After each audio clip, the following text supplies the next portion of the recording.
I had made an attempt when I was like right after grad school, actually. I don't know. I had never felt compelled to compose, but I thought, oh, I feel like musicians should be making music. This is a language that we learn, but Right. we don't use it in this way. Not necessarily, unless we've committed to composing, but I just thought that it was an important thing to do as someone who's a musician. And then I just stopped because it was overwhelming. And, I'd started playing piano super young and I already knew I was good at that. And, being a classical musician, there's the concept of craft and like really learning your craft, which is really important. And so I just thought it was too late. So that's my first my first memory of composing. And, like, yeah, maybe, like, a composition assignment in undergrad, but that wasn't creative, you know? Yeah.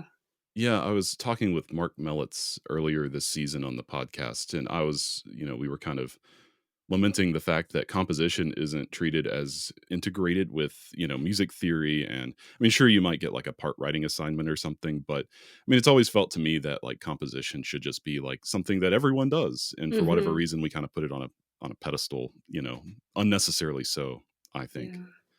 Yeah, and I mean, I think you'll find, something similar with dance, like, not all dancers necessarily choreograph, and Mm, not necessarily everyone wants to, but you're right, it is, like it seems like this thing that is just so far out of reach unless I don't know. I have no idea how you even know, like, when you're yeah, young. I mean, I don't know. sure. Yeah.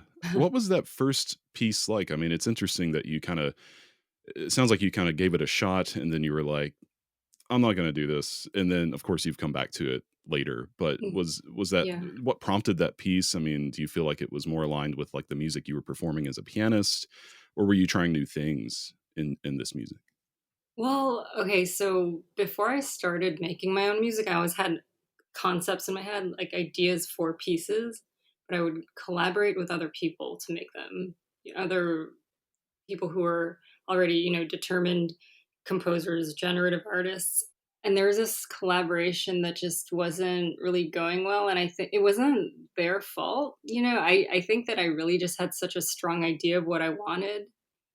And like I finally just listened to I don't know like I remember the moment sitting in LAX when I just found out that a friend had died. And I don't know what it was. I just said I turned to my husband and I said, I have to make the piece.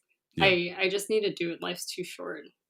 So that became my first piece. And it was an interdisciplinary piece. I mean, it was composition, but there was also choreography in it. So I know that you've spent a great deal of time as a pianist championing the work of composers and new music, but when was your first encounter with a composer when you started, like, really thinking about contemporary music? It was a little after I had started my music ensemble, the Nouveau Classical Project, rest in peace. I ended that in 2021. Basically, I was like, when you're in classical music, a lot of your teachers will be like, oh, no, screw contemporary music. No one knows how to write anymore. But I was like, yeah, but like if this language isn't being used, then it's dead. So I wanted to go into it more. And I just started um, yeah, becoming interested in working with living composers. And actually, I think what launched that for me was Mata's open call. Yeah. It was called Interval. It was such a great program, and I used to collaborate with fashion designers. That's how I started my group, and so that was a concept I pitched, and it was called Amped Electrified. We would work with a fashion designer from Parsons. His name's Jonathan Cohen, and he's actually gone on to start his own line, and it's really amazing. And that was my first like collaboration with composers. I think yes. Even though I was dating one at the time who's now my husband, Yeah. Yeah. I don't think we weren't really working together that much. Yeah. So I know you've had an interesting journey as a composer yourself, and I think a lot of our conversation will probably focus on that. So, but tell me about like you wrote this first piece, and like you said, you kind of stepped away from composing, and then you've returned to it now. I mean, this feels like probably a journey with unexpected twists. Can you kind of connect the dots of what happened in between the moments where you composed, stopped, and then started composing again? It was just I stopped, focused on the music ensemble and commissioning/bossing slash bossing around other composers, let's be honest, because it's like I knew what I wanted. And then finally just actually, okay, so the a couple things happened at the same time aside from the friends passing away. Actually, it's 2 friends who passed away. I was also part of a fellowship at Target Margin where the goal was to shake up your practice and question it, and my project, it's not even a project, you're not allowed to call it a project, but my investigation was weird ways of playing the piano, or different, it wasn't weird ways, but it was thinking of new ways to interact with my instrument. And again, right before that, I was working with a choreographer to do that, even though I had my own ideas of how to approach the instrument in a weird way.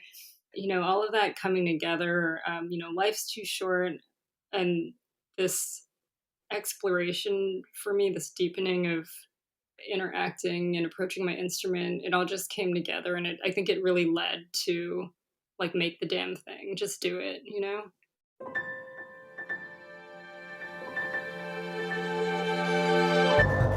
Thank you so much for tuning in to Micromaker by Loose Leaf Transmissions. We hope you enjoyed this brief glimpse into the inner workings of the creative life. If this resonated with you, be sure to check out the full conversation on Music Maker with Tyler Klein, a podcast exploring craft and process, philosophy and inspiration, and the honest, often messy parts of being an artist, creative uncertainty, purpose and identity, and resilience. You can find Music Maker wherever you get your podcasts or by visiting musicmakerpodcast.com.